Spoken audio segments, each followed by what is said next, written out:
59. Oh! There goes my beautiful body. You got 62.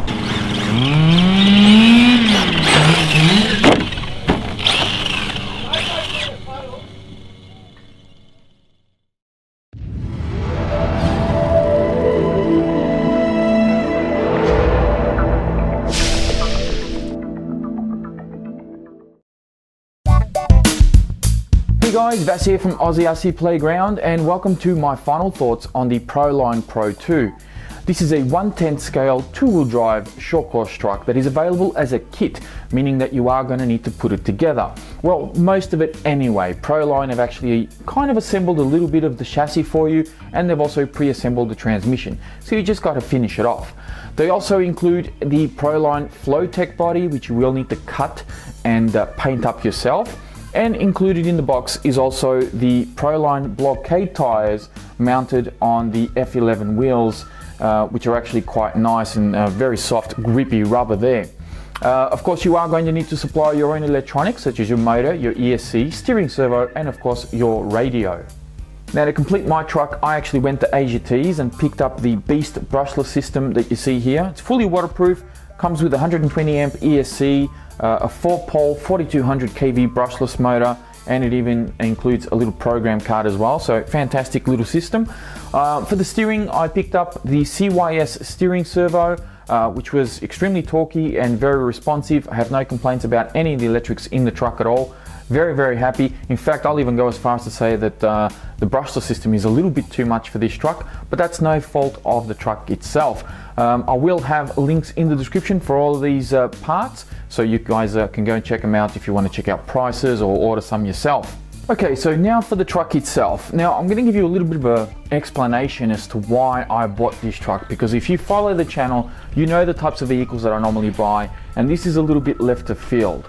Being a two-wheel drive short course truck, which I've had plenty of short course trucks before, but they've always been four-wheel drives, and being this type of race-bred vehicle, you know, why did I buy this truck? Well, quite simply, a lot of people have told me just the quality of the kit itself, the durability of the truck as well, and I just wanted to have something like this in my stable. I wanted to have something of a certain pedigree, of a certain standard, certain quality, and I have to say this truck did not disappoint.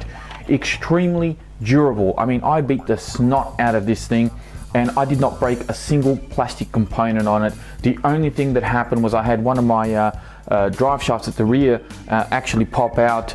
Don't know exactly how it happened, but it actually happened off camera as I was driving the truck back to the car. I think it was after the end of my first run. I did a couple more little jumps, and the little drive shaft popped out. Nothing broke. I just put it back in, and she was good to go. It was no problem at all. So as I said, very durable truck. Can take an absolute beating.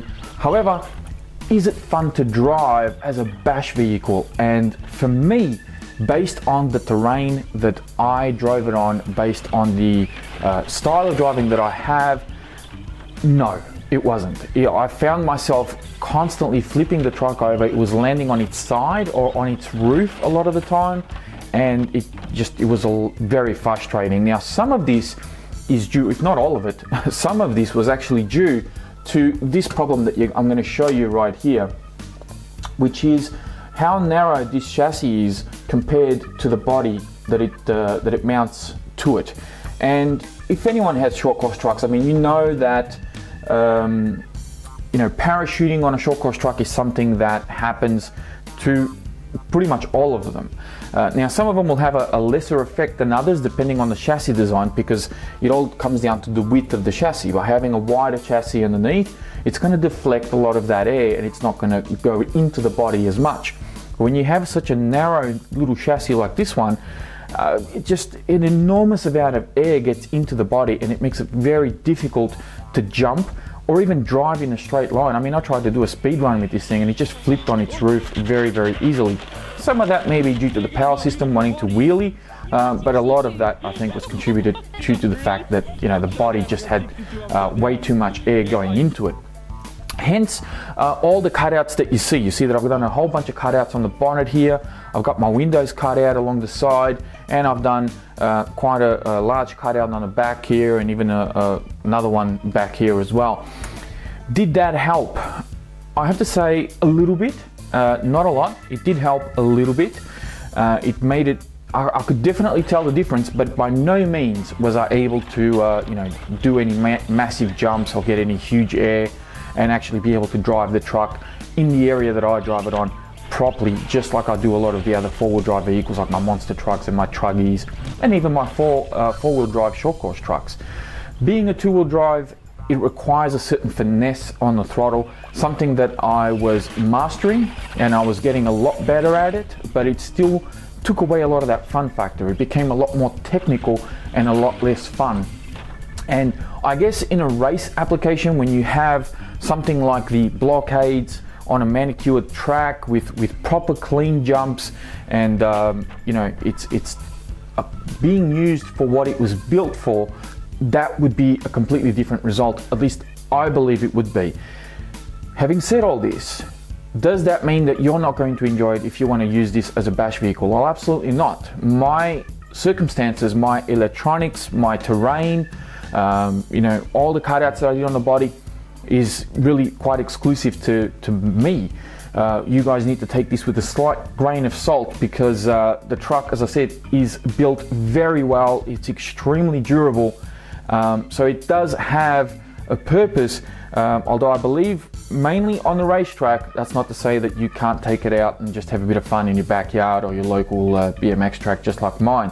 Now, I did try to get a little bit more grip out of these tires. The stock tires on the gravel presented very much a big challenge thanks to the small knobbies there. It wasn't really digging into the ground. Also on the grass that I was driving on, they just slip and slide everywhere. They weren't really gripping. So I went for some trenches, and these actually gripped a lot better. But it created another problem, which was that the truck was just constantly wheeling all the time.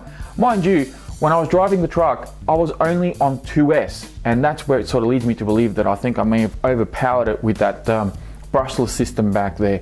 But again, that's no fault of the truck. I have to say, extremely well built, very durable. I highly recommend it if you're sort of wanting to get into the two-wheel drive short course truck racing. Definitely give this a look. It is expensive. It's almost $400 at Tower Hobbies at the moment, and that's US dollars.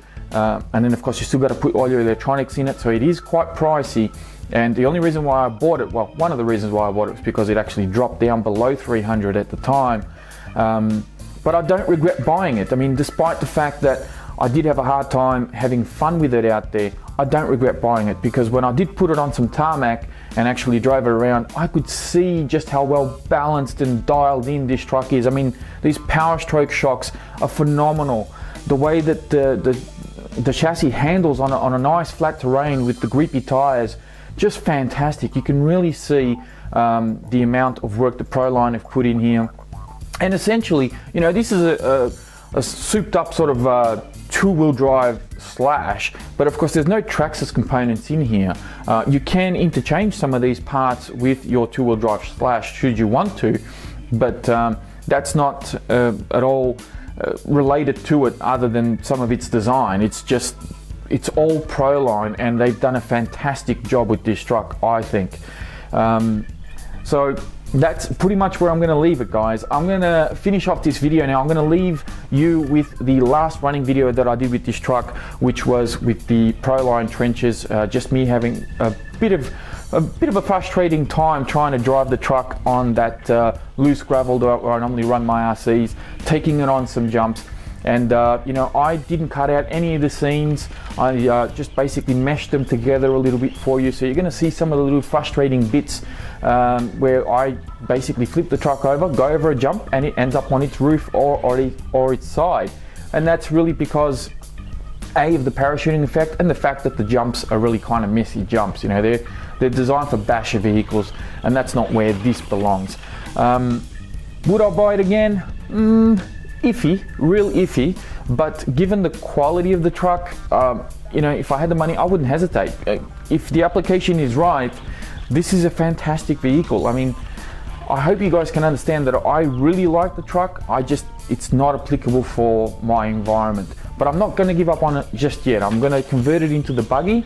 There's a $75 conversion kit. I'm going to try it out with the buggy, give it a brand new look, a brand new lease on life, take it out there again.